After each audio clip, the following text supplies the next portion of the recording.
He wears the red and black. Official weight 152 3/4 pounds.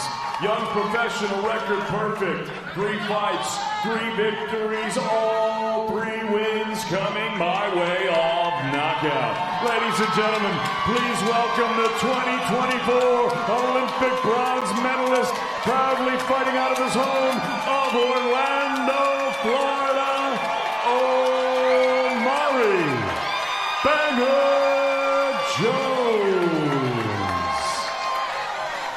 Jones.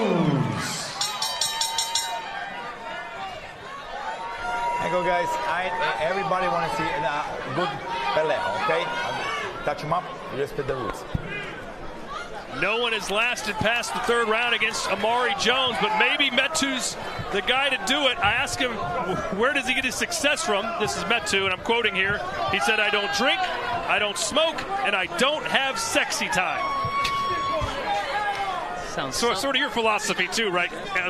Yeah, maybe once upon a time. No longer. It's probably because of the way he dances, I would think, is the no sexy time. But here we go. Omari Jones, who's looked as good as gold in his prior 3 professional bouts. Scheduled for 6 here. You know, just like with Felix Valera, Yusuph Metu is being brought in for his durability. 2 losses on his resume, and both of them have been 10-round decisions, including 1 loss earlier this year in the U.S. against the prospect in Anthony Velasquez. So this is the next type of test that Matchroom wants to present Omari Jones with. A durable guy. Oh, boy. Chris Algieri, I think he's just going to walk right into something in a minute. Yeah, I mean, we'll see if that power is real from Omari Jones. He's got his timing and his rhythm already. The way he's been able to pull back, land those shots, and time the rushes of Metu this early on is really impressive. And that Omari Jones fighting here in his hometown. He says his dream is to do a fight at the Kia Center. Orlando Magic fight, or not fight, where they play. And he said a great opponent for that fight would be Xander Zayas. And unlike Pat Brown, who said he wanted to get some rounds in, Jones says he wants to end it as quick as possible, and he just dropped the 2. And once again, the 2 got wild with the shot, exposed that chin. This time, Omari Jones flipped it.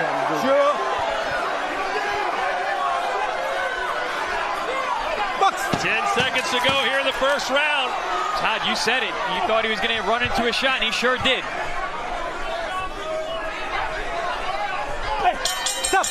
Stark difference between a fighter that we saw earlier in Dev, who's similar height, reach, but just fought on the inside. We see Omari Jones here using that length to his full advantage. Same thing there too, Chris. The pull and then the straight right hand down the middle. It's just a matter of time, and I don't think it's going to be much time. There's a response by Jones. There it is again. Overreaching is Metu, and Jones makes him pay. He's on wobbly legs again. He is just unloading is Omari Jones. Metu trying to get some offense going, but every time he throws a punch, he catches a receipt like that one.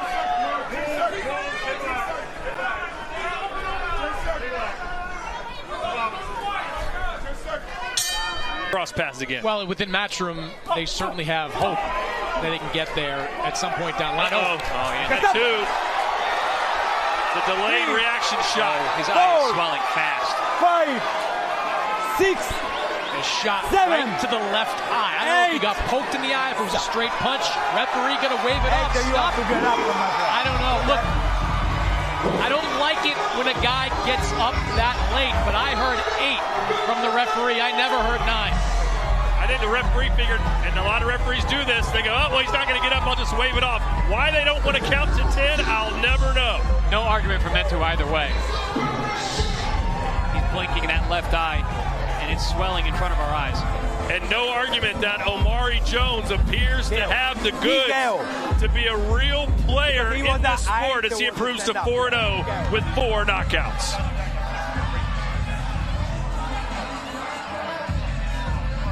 They call him Banger. Here we're going to see the ending. There we see finding that right hand right over the top to that damaged eye. And you see Metu, he didn't like that shot. Started walking away.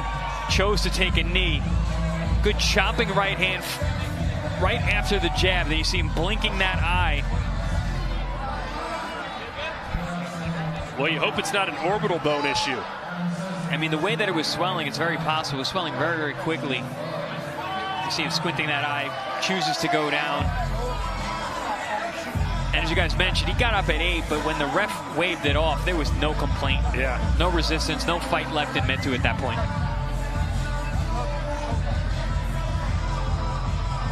So Omari Jones wins for the 4th time this year. And it wasn't a thriller, as his jacket says. It was all one-way traffic, as Orlando's own Omari Jones remains unbeaten. Well, ladies and gentlemen, they've got unfinished business. The rematch, the rivalry, coming your way live on DAZN. Yusuph Jr. won the first ferocious fight. Can Ben get his on Saturday, November 15th? Find out exclusively on DAZN.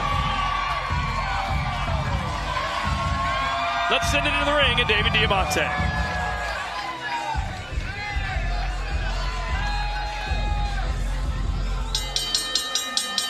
Ladies and gentlemen, referee Massimo Montanini calls a halt to this contest. The official time of the stoppage, 1 minute, 31 seconds of round number 3. Declaring your winner by TKO, he's still undefeated, Omari Jones.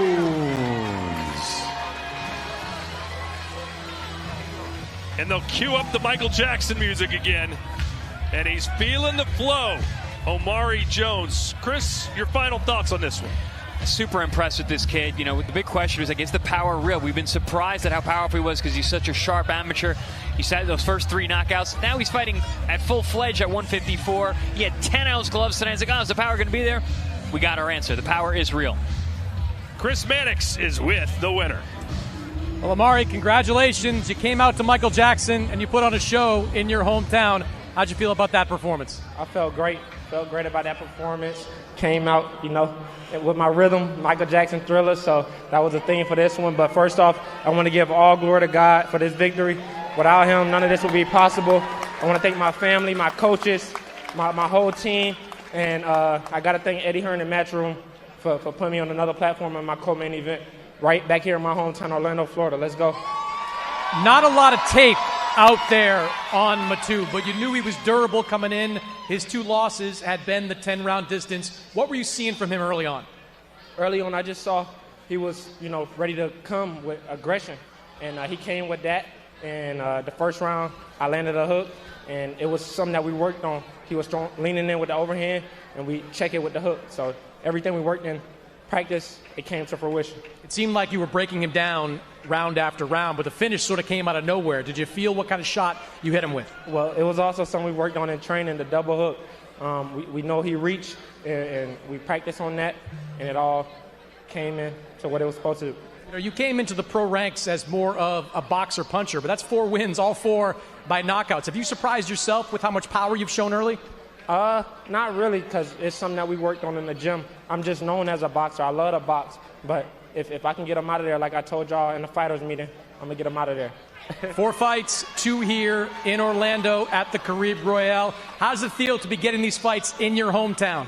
It's something that I love, and I love to keep fighting here. I'm blessed to be home and keep putting on for my city, giving back to my city after all the support they gave me. I'm thankful.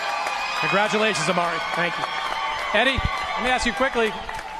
One prospect looked great, another prospect looked great. Good day for your young fighters. We've got an incredible stable of fighters globally, and Omari Jones is really flying the flag and leading the way in America.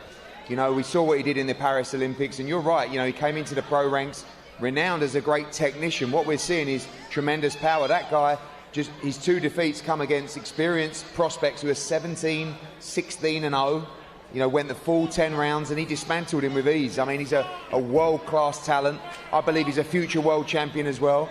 And, you know, now we can start bringing big championship fights to Orlando with one of your real own from the city, who's proud of the city, you know, who's going to represent you and do so in tremendous fashion as well. So a massive future ahead. It's been a great year. January next for Omari in Las Vegas. and then back to Orlando for some big fights in 2026. Appreciate it, Eddie. Cheers. Guys. A little breaking news there. Omari Jones back in the ring, apparently, in Las Vegas in January.